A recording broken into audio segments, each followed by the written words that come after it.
Et donc bonjour tout le monde, j'espère que vous allez tous très bien. Aujourd'hui on se retrouve pour une nouvelle vidéo, comme j'ai pu voir sur le titre et sur la miniature. Aujourd'hui oui, on va revenir sur cette saison 1 de Gen V. Plus particulièrement dans cette vidéo là, on va théoriser pour la saison 2, qui a d'ailleurs été déjà confirmée par Amazon Prime Video. Et vraiment le spin-off de The Boys était incroyable, j'ai surkiffé vraiment. Pour vous donner rapidement mon avis, franchement je trouve ça trop cool. En plus c'est vraiment une petite transition pour nous faire attendre de la saison 4 de The Boys. Les nouveaux personnages sont trop cool, l'intrigue est cool, on a des petites références à The Boys, des petits liens avec aussi des petits caméos. Franchement c'est un bon mélange et on retrouve en plus les codes un petit peu de The Boys, hein. C'est-à-dire le côté gore, on montre tout, il y a du sang de partout, c'est génial. Bref, j'adore, je vous conseille fortement de regarder la saison 1. D'ailleurs, si vous êtes sur cette vidéo là, c'est que vous avez vu la saison 1 et que vous vous posez plein de questions suite à la fin de cette saison 1, hein, qui est quand même assez folle. Et peut-être que j'ai des réponses à vos questions dans cette vidéo là. Perdons pas plus de temps, c'est parti pour mes théories sur la saison 2 de Gen V.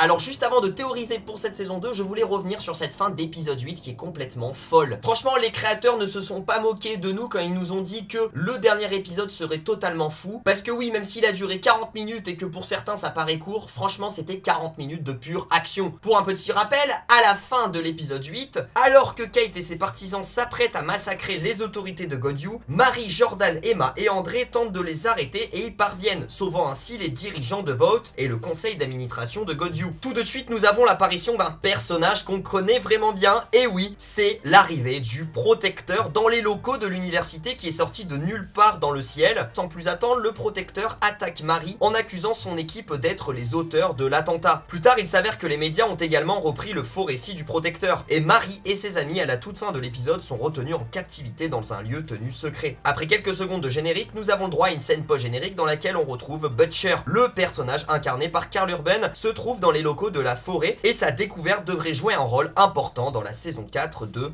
The Boys. Et oui, par ailleurs, on a le bras de Kate qui s'est fait décapiter par Marie, on a la directrice du coup de l'académie qui est morte, et on est sur un finish avec Sam et Kate les héros alors que c'est eux les méchants. Je pense que votre mémoire est bien rafraîchie, c'est parti, première théorie, parlons déjà de cette scène finale et de nos 4 héros. Où sont-ils? Et oui, où sont Marie, Emma, Jordan et André à la fin de la saison 1? Je pense que pour le lieu, il y a deux possibilités si vous voulez mon avis. La première est qu'ils peuvent être enfermés à quelque part dans la Vought Tower, comme on sait que c'est Vought qui est derrière tout ça, toute cette manigance, donc ça m'étonnerait pas qu'ils les tiennent en otage dans leur tour. Ou alors peut-être qu'ils sont dans une autre prison, et peut-être que Vought a plusieurs installations, plusieurs prisons, et donc peut-être qu'ils sont dans le fin fond des États-Unis, on ne sait où. Bref, en tout cas, ils sont pour le coup dans la merde et ils vont pas s'en sortir comme ça. Et d'ailleurs dans cette saison 2, on va aussi découvrir le pourquoi du comment Marie a pu survivre au laser du protecteur. C'est du jamais vu, personne n'a survécu à ces fameux rayons laser. Mais du coup, oui, vous vous en doutez, d'une manière ou d'une autre, nos 4 héros vont pas rester indéfiniment dans la prison enfermés en saison 2. Ils vont forcément s'évader, et je pense que du coup, le meilleur moyen de s'évader, c'est qu'ils aient de l'aide extérieure. Parce que là, ils m'ont l'air d'être enfermés dans une pièce où leurs pouvoirs sont supprimés. Oui, beaucoup de gens pourraient dire que Emma pourrait manger pour qu'elle grossisse et qu'ils s'évadent. Sauf que bon, Vought est pas con, et donc ils sont enfermés dans une pièce anti-pouvoir, je pense, avec des murs spécialement faits pour les super. Maintenant, l'aide extérieure peut être intéressant, et d'ailleurs il y a un personnage pour moi qui va les aider obligatoirement, c'est le personnage de Butcher. Oui, Butcher, on l'a vu dans la scène post-générique, il a commencé à cramer ce qui s'est passé. C'est d'ailleurs la blonde qui l'appelle après son échange avec la directrice, je m'en rappelle plus son prénom, qui du coup appelle Butcher pour lui dire surveille bien la directrice, etc. Elle fait des choses pas nettes, et je pense que c'est de là que Butcher mène son enquête. Pour moi, Butcher et Emma, Marie, Jordan et André ont les mêmes objectifs, faire tomber Vought, et donc forcément ils vont s'allier. Je pense qu'en saison 4, Butcher va petit à petit commencer à démanteler le réseau de Vought, et vraiment dans la saison 2 de Gen V, je pense qu'il aura un rôle un peu plus important et va être en équipe avec les 4. On sait que Butcher aura besoin d'aide forcément et pourra pas tuer le protecteur tout seul, même si maintenant on sait que c'est un super, et Butcher, son principal objectif c'est la recherche de ce fameux virus aussi, qui je pense il en a entendu parler, mais dans tous les cas il aura besoin d'aide. En tout cas, si c'est pas Butcher, d'une façon ou d'une autre, il y aura forcément Yui, Kimiko ou bien le français qui seront de retour dans cette saison 2 pour aussi aider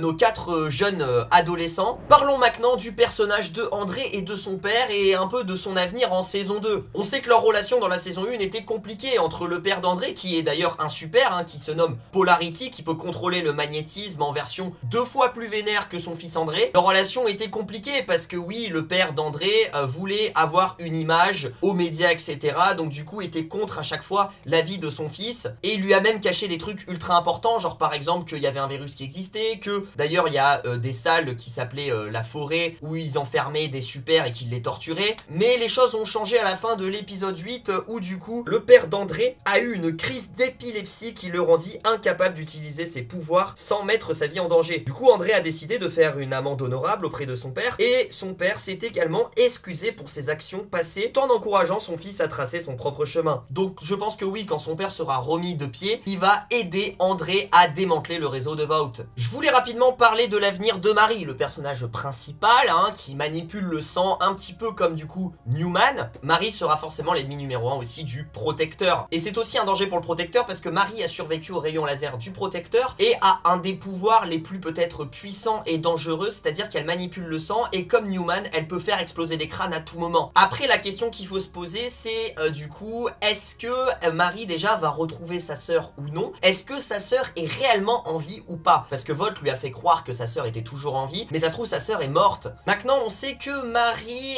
et Newman ont les mêmes pouvoirs et j'ai l'impression que cette relation va se développer en saison 2 comme vraiment mère-fille. Je pense que Newman déjà va faire aucun mal à Marie et Marie, je pense, va pas faire de mal à Newman. Maintenant, est-ce que Newman va être du côté gentil ou méchant? Ça, c'est la parfaite transition pour parler du cas Newman. On sait qu'à la fin de l'épisode 7, le docteur, le professeur, lui a donné le fameux virus. Ensuite, du coup, l'a buté, forcément pour laisser aucune trace. Et donc, Newman détient le virus qui peut tuer le protecteur. On sait que Newman n'aime pas le protecteur. Le protecteur l'a déjà menacé auparavant en saison 3. Bref, ils se détestent, donc Newman, elle aussi, veut à tout prix tuer le protecteur. Maintenant, est-ce qu'elle veut tuer uniquement le protecteur avec le virus ou tuer tous les autres super? Ça, je n'en sais rien. Dites-moi d'ailleurs vos théories dans les commentaires. Aparté fini, maintenant parlons de l'avenir de Sam et Kate qui sont maintenant idéalisés comme les héros, hein, ceux qui ont sauvé tout le monde à la fin de l'épisode 8, hein, alors que c'est complètement l'inverse, on le sait très bien. Bon, moi Kate, je peux pas me la blairer, voilà, au moins c'est dit. J'avais envie de le dire, j'en ai ras le cul de cette meuf, qu'elle crève. Franchement, qu'elle crève. Je suis bien content qu'elle s'est fait d'ailleurs couper le bras par Marie. Je vais d'ailleurs parler directement du cas Kate. Pour moi, c'est une traite, on l'a vu que c'était une traite depuis le début. Hein, elle fait que trahir, elle fait en mode ouais mais c'est pour votre bien et tout, machin. Elle fait genre qu'elle a un cœur, qu'elle a des émotions. Pas du tout, c'est une putain de traître. Et pour moi, vous allez voir que d'ailleurs dans cette saison 4, on va la revoir avec Sam. Pour moi, elle va rejoindre les 7, ça c'est sûr. Et même vous verrez que je la vois bien rester avec le protecteur et je les vois même les deux personnages un peu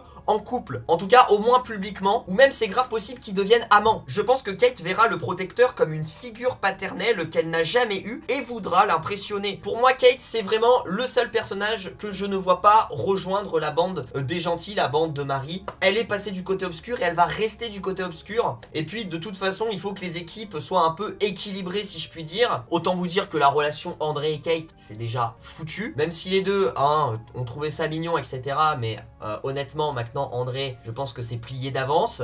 Parlons de mon personnage préféré, honnêtement, même si oui, je sais qu'à la fin, il fait un peu le bâtard, c'est le personnage de Sam, qui, pour moi, j'ai eu un vrai coup de cœur pour Sam, parce que, c'est pas un méchant, ce mec-là a été torturé dans les locaux, vraiment tout en bas, dans les sous-sols, où il s'est fait torturer à mort toute son enfance, il a perdu son frère, il fait des cauchemars avec des marionnettes, ça c'était très très drôle, et ce personnage-là est très sous-coté, parce qu'il est ultra puissant. Franchement, pour vous dire, il est tellement puissant que j'aimerais bien voir le 1v1 avec le protecteur, mais Sam, on le sait, à la fin de l'épisode 8, a demandé à Kate de lui faire oublier un petit peu tous ces cauchemars, toutes ces visions qu'il a, de même de son frère, etc., ou de ses marionnettes et tout. Kate, du coup, lui a fait oublier en lui mettant sa putain de main. Et pour moi, je vois aussi Sam, du coup, rejoindre les 7 forcément, parce que, aux yeux des médias, il est un héros aussi, tout comme Kate. Mais je le vois, au bout d'un moment, retourner sa veste et redevenir un petit peu gentil, retrouver un peu sa raison. Et d'ailleurs, j'aimerais trop qu'il rencontre un personnage qui est un peu comme lui, vraiment dans la série The Boys. c'est le personnage de Kimiko. Je sais pas ce que vous en pensez, mais c'est deux personnages qui ont un peu le même vécu, ils ont un passé horrible, etc.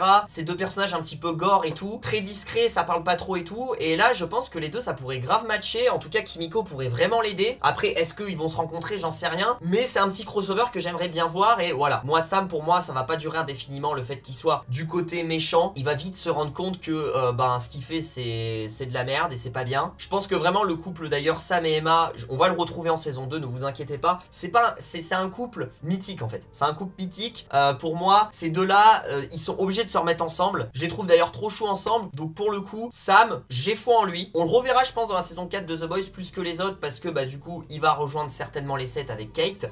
Et d'ailleurs petit aparté, mais je vous rappelle que la saison 4 de The Boys va se passer quelques jours après la fin de la saison 1 de Gen V. Donc vraiment ça va être les événements qui vont suivre. J'ai très hâte de voir cette saison 4 de The Boys, et aussi la saison 2 de Gen V qui a été renouvelée d'ailleurs en plein milieu de la diffusion des épisodes sur Prime. Forcément c'est renouvelé parce que c'est un truc qui marche de fou. Enfin bref, j'ai pas mal d'infos sur cette saison 2, j'en ferai une vidéo tout savoir qui sortira après. Voilà, c'est la fin de la vidéo, n'hésitez pas à me dire dans les commentaires vos théories sur un peu chaque personnage. N'oubliez pas de lâcher un petit pouce bleu, de vous abonner, d'activer la cloche des notifications pour ne rater aucune de mes vidéos en ce moment. Et du coup moi je vous dis à très vite pour de prochaines vidéos, je vous fais plein de bisous, prenez soin de vous, ciao ciao.